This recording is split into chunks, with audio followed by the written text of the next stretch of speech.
Welcome to today's training module. Today is understanding EUOs and signed statements as tools and authority and for strategic uses. With me today, Michael Gullo.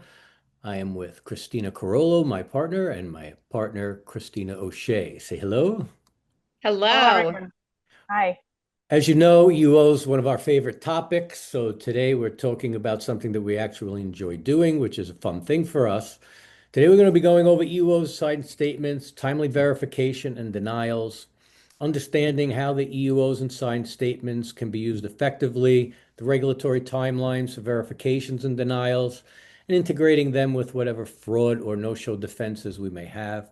This is broken up into three sections. Section one is this section now, which will be basically what an EUO is, what a signed statement is, and where the authority comes from, and the regulatory placement for these signed statements and EUOs. Section two will be our strategic use and admissibility of the EUOs and signed statements, and some best practices for questioning and the admissibility of the EUOs and the statements. And section three will be timely verification and tolling. That's a complex area, and we will be going over basic verification requirements and then applying that to the EUOs and the signed statements. So welcome everyone, and we'll start moving forward with section one. What is a EUO? An EUO is a formal under oath statement given by a claimant or a provider. What do we do with an EUO? Well, let's say an EUO, it's before a court reporter. These days, they're mostly done virtually, and the court reporter will do the same thing they do at a deposition, only it's virtual, where we sit and we ask questions. I know that's very basic for most of us, most of you here, but that's essentially what an EUO is. Generally conducted by an attorney. In our firm, it's either myself, Christina Carollo, or Christina O'Shea will do it. We often do them together. We will both be on the phone call or on the Zoom. And what do we do with these EUOs? We investigate coverage issues. We probe for fraud, material misrepresentations, accident, the mechanism of the injuries, confirm employment, wage, residency, relationships, things of this nature to verify the claim.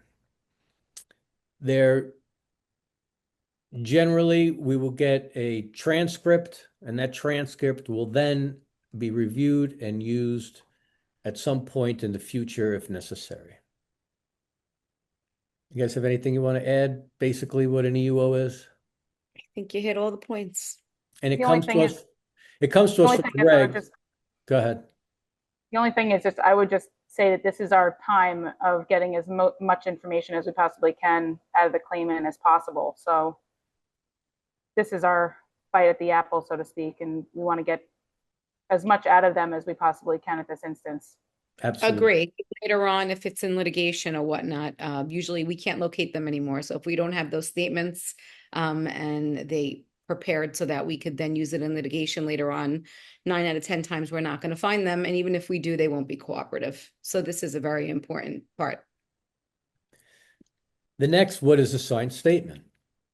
A signed statement is basically a written statement signed in a question and answer narrative format from the claimant.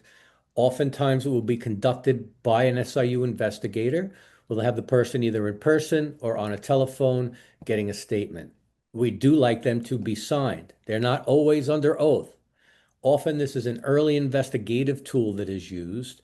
And the reason that is a phone call gets placed to the insured asking some details about the accident. It's the first step, usually, in SIU's involvement. One of the first steps is to contact this person and get a statement. How we use those statements, we could go into a little bit more. We do go into it in another section. It's a little less formal than an EUO. There's generally not a court reporter there. We do love to see them notarized and signed.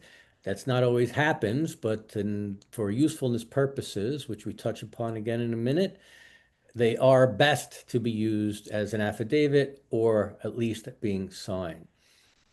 They can be paired with EUOs where there's a signed statement followed by an EUO. And The signed statement is an effective tool again usually for early on in the investigation. And while that's an effective tool, I will just say that oftentimes judges and arbitrators tend to favor the EUO over the signed statement. While they can obviously work hand in hand with one another, and the more we can get, the better, they tend to favor the credibility of the EUO just because it's more in depth. And oftentimes the attorney who conducted the EUO was attesting to the facts that were elicited from that testimony. I think Christina, I'm sure Mike, you probably agree with that as well. Yeah, they definitely prefer when we're in court, they prefer that the EUO. But again, for us to even to use it, it has to be in admissible form. So it needs to be an affidavit or at least signed, which we'll get into later. What if we don't have a signed one? Can the SIU investigator who took the statement sign an affidavit? Yes, we go into more detail in a minute. And I would just say directly to the SIU investigator, I guess, is that because these documents are more ridiculed and less favored than an EUO, in addition to signing it at the end, and I do see this very commonly done, an initial on each page so that it does indicate that the assigner or claimant did actually look at each page and is attesting to all of it to be fair and accurate.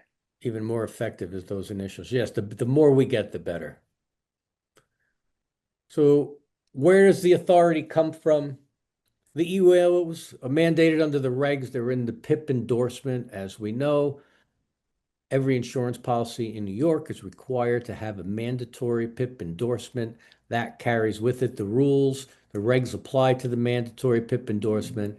And in that endorsement, that's where the authority comes from. And it says we are able to conduct EUOs as often as reasonably may be required, but there are verification time frames that we're subject to when it comes to processing individual claims and bills, which we will discuss in detail in a moment.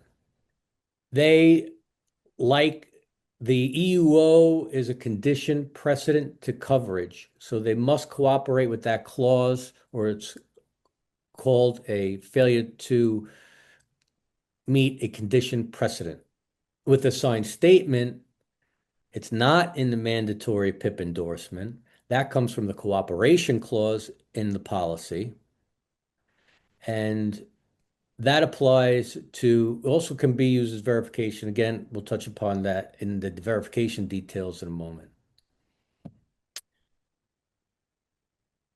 And it's important to note at this point that while the authority is accurate, there is some discrepancy as to, especially in the realm of arbitration, arbitrators are sometimes split on whether or not a carrier can use these tools at their disposal.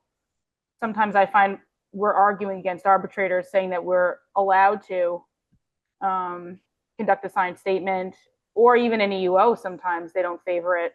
And it's a little weird, but depending on the arbitrator, they're a little split on that issue. Christine, have you found that also in arbitration? Absolutely. And a big question's always been, if they call to say, we're not going to produce our client for a signed statement. However, we will produce them for an EUO. And the question always remains, what authority do we have to pick and choose which vehicle to use? I've seen that also. But again, Yeah. these are things that are case by case. There's no foolproof answer to any of them. We do have the authority to use all of the tools. If we request a signed statement, they refuse to cooperate, say we will appear for an EUO, we're not showing up for a signed statement, then that becomes a decision that needs to be made. And if there is no clear definitive answer on how a judge or an arbitrator is going to handle that, if they said we'll do an EUO, not a signed statement, well, they're really not cooperating. So Exactly. that all you need to do is put that into a judge's head sometimes, and that'll be enough. Yes. So Right. that's our brief introduction, what an EUO is, what a signed statement is, and where the authority comes from. And we're going to end this section now. We'll be moving on to section 2. See you guys in a minute.